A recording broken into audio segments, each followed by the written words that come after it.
I was really curious about the Dave Brubeck tapes that you did for the for Time Out.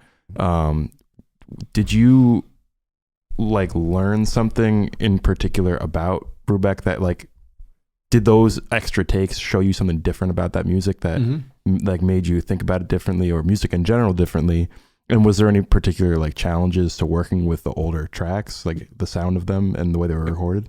Okay, well, we were lucky that Sony transferred the masters for me at 192 kilohertz. I wound up bumping it down because 192 is a pain to work with.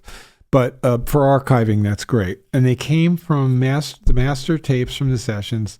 They were around 12 reels altogether.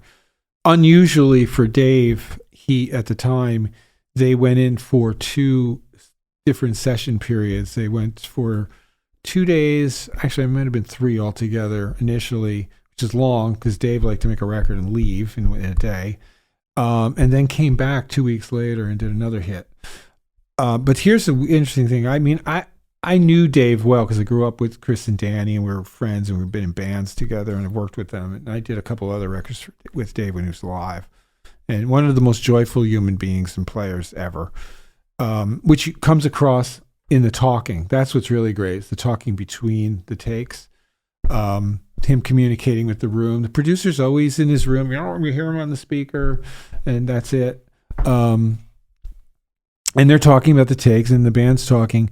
But mostly, what I was most amazed at was particularly the song Take 5. They had just come back from a State Department tour of the Middle East, and Joe Morello got down in the dirt literally every morning with a bunch of street musicians and was playing doumbek and hand drums with them and everything else. And they're playing in odd meters, and that's where a lot of this started. And he came back, and the first few takes of Take 5, he sounds like he's trying to play the doumbek. He's playing the side of the drums. He's got all this metal sounds and no relationship to what we know of as Take 5. Very cool. Yeah. But he keeps giving up. He keeps going, I can't get it. I just can't get it, you know. They tried doing it. I think they actually did a few takes that way. Then they started to morph, left it for a day or so, came back, and then it started to morph into the one we know. The take we wound up taking was a really, really good take. I'd say as good as the original, the one everybody knows. Except maybe Dave's solo wasn't quite as happening. It's clearly he was feeling out some ideas that you then hear in the next take for sure.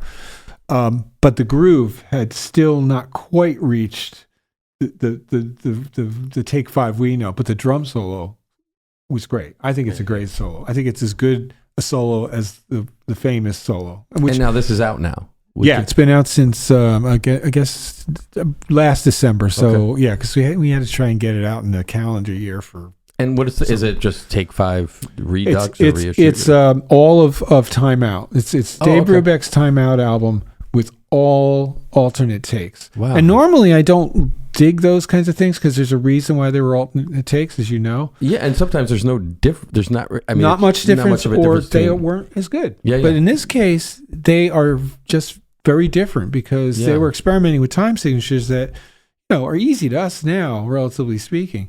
But you hear Joe Morello like cursing about I can't quite get the 7 right, and Gene Wright not quite nailing it, and so it was new to them. So therefore, there's also some interesting things that happened that weren't just rote because they were so familiar with it. So that was nice, and it was also recorded on 3 tracks, so that was technically interesting. It was recorded in the same studio as Kinda Blue 6 months earlier, so basically same equipment, same production team, very different sounding records, and just really iconic kinds of things about it, and just hearing the band patter.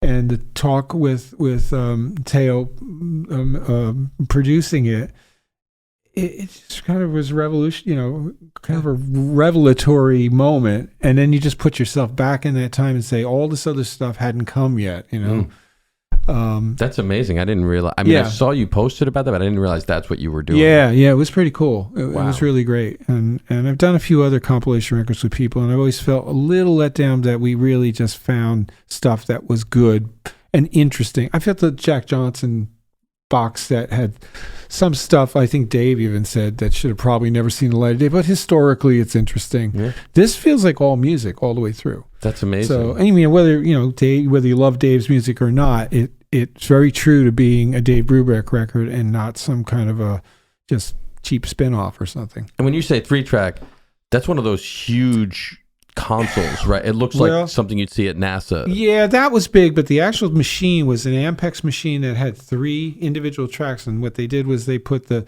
piano on this, usually was the track 1, which was kind of left, drums on the right, and they put Paul and Eugene in the center on the same track. And it kind of made sense, the highest instrument and lowest instrument, so they still had a little control over frequencies. Yeah. So I could actually mix it, which I'm kind of proud of the mix of it, and it's got some amazing reviews in stereo magazines because, I had the benefit of a lot of other things. I think I kind of beat the first stereo mix for sure of the real record, Wow. So that was kind of fun. And I didn't even really think about it, but I actually sought out stereo versions of the record, and I found one in Dave's house. It was a Cat's Eye Blue label. It was, the CBS label had this little blue, and it was like a cat's eye. Yeah. That was like the one. That one was the perfect sounding one because there were so many versions that were put out. I didn't realize that. Yeah, it was remastered 3 or 4 times, almost all of them badly especially compared to that. And so it was kind of archaeology. Chris did a lot of research on what actually happened at the sessions. There was a guy writing a book at the same time about basically that whole period, but particularly Dave's session, and then Kind of Blue after it. So he had a ton of information, even photos. So we saw how they were set up in the studio. So we used that for panning information, stuff like that. Yeah, that's fascinating. Cool. Yeah, it was neat. It was fun.